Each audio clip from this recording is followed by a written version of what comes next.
మూసీ అభివృద్ధి పేరిట real estate వ్యాపారం వద్దు, మూసీ అభివృద్ధి అంటున్నాం. మేము మూసీ అభివృద్ధి వద్దనడం లేదు. మూసీ యొక్క అభివృద్ధిని బీఆర్ఎస్ఏ స్టార్ట్ చేసింది. We have spent 4,000 crores. We started developing the Moosi project. You continue the process. మీరు ఒక్కటి గుర్తు చేస్తా ఉన్నా, అసలు రేవంత్ రెడ్డి ఏం చేసినా దాని వెనుక రియల్ ఎస్టేట్ వ్యాపారం ఉంటుంది. యాజ్ ఎ చీఫ్ మినిస్టర్ ఆయన వేసే ప్రతి అడుగులో భూముల పంచాయతీలే ఉంటాయి, రియల్ ఎస్టేటే ఉంటుంది. ఒకసారి మీరు గుర్తు తెచ్చుకుంటే 2.5 years of Revanth Reddy rule ఏం చేశాడు చూడండి. హైదరాబాద్ సెంట్రల్ యూనివర్సిటీ భూములు లాక్కుంటాను, దాన్ని వ్యాపారం చేస్తా ప్రయత్నం చేసినాడు, సుప్రీంకోర్టు మొట్టికాయలేసింది. తర్వాత అదే industrial hill TP scam, hill TP పేరు మీద హైదరాబాద్ చుట్టూ ఉన్నటువంటి వేలాది ఎకరాల భూములు కబ్జా పెట్టాలి, రియల్ ఎస్టేట్ వ్యాపారం చేస్తా అని ఒక హిల్ టీపీ స్కామ్ కు తెరలేపినాడు. అది భూములే. ఫార్మాసిటీ కట్టాలని కేసీఆర్ గారు 14,000 ఎకరాల భూమి సేకరిస్తే అక్కడ ఫ్యూచర్ సిటీ పేరిట రియల్ ఎస్టేట్ వ్యాపారానికి అక్కడ ప్రారంభం చేసినాడు.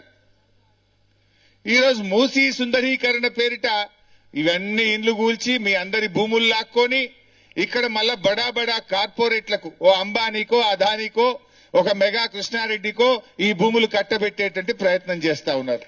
Again real estate. He has not done anything. ఈ 2.5 సంవత్సరాల రేవంత్ పాలనలో హైదరాబాద్ లో ఒక్క ఇల్లు పేదలకు కట్టింది లేదు. కూల్చిన బతుకులున్నాయి, కూల్చిన ఇండ్లున్నాయి తప్ప he has not built a single house in Hyderabad. ఒక్క ఇల్లు కట్టలేదు. కూల్చిన ఇండ్లే తప్ప, కూల్చిన బతుకులే తప్ప రేవంత్ రెడ్డి 2.5 సంవత్సరాల్లో ఒక్క ఇల్లు కూడా హైదరాబాద్ లో కట్టలేదు. మా చెల్లె ఫుట్బాల్ గురించి గుర్తు చేస్తుంది. ఫుట్బాల్ అంటే గుర్తొచ్చింది. ఇవాళ పిల్లలు చదువుకునే పిల్లలకు ఫీజు రియంబర్స్మెంట్ ఇవ్వమంటే డబ్బులు లేవంటున్నాడు. రిటైర్డ్ ఉద్యోగులకు వాళ్ళ పెన్షనల్ బెనిఫిట్స్ ఇవ్వమంటే డబ్బులు లేవంటున్నాడు. రైతులకు రైతు బంధు ఇవ్వమంటే డబ్బులు లేవంటున్నాడు. గురుకుల పాఠశాలల్లో పేద పిల్లలకు అన్నం పెట్టు కడుపు నిండా అంటే పురుగులు అన్నం పెట్టి 160 మంది పిల్లలు చనిపోవడానికి కారణమైనాడు. మాట్లాడితే డబ్బులు లేవు, నన్ను కోసుక తింటారా అంటాడు. మరి డబ్బులు లేకపోతే 200 కోట్ల రూపాయలు ఖర్చు పెట్టి ఫుట్బాల్ ఆటలు, మెస్సీని తెచ్చి ఫుట్బాల్ ఎక్కడి నుంచి డబ్బులు వచ్చినాయి? అందాల పోటీలు నిర్వహించడానికి 100 కోట్లు ఎక్కడి నుంచి ఖర్చు పెట్టావు?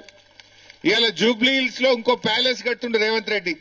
100 కోట్ల రూపాయలతో ఆయన క్యాంప్ ఆఫీస్ కడుతున్నాడు ఎంసీహెచ్ఆర్డీలో. 100 crores పెట్టి ఎంసీహెచ్ఆర్డీలో సీఎం క్యాంప్ ఆఫీస్ కడతా ఉన్నాడు. డిప్యూటీ సీఎం ఖర్చు పెట్టి 3వ క్యాంప్ ఆఫీస్ కట్టాడు. మొన్న 20,000 కోట్ల రూపాయలు బడా కాంట్రాక్టర్లకు బిల్లులు ఇస్తున్నారు. మూసీ ప్రాజెక్టు పేరు మీద 1,00,000 కోట్ల రూపాయలు ఖర్చు పెడుతున్నాడు. మరి ఈ డబ్బులన్నీ ఎక్కడి నుంచి వస్తున్నాయి?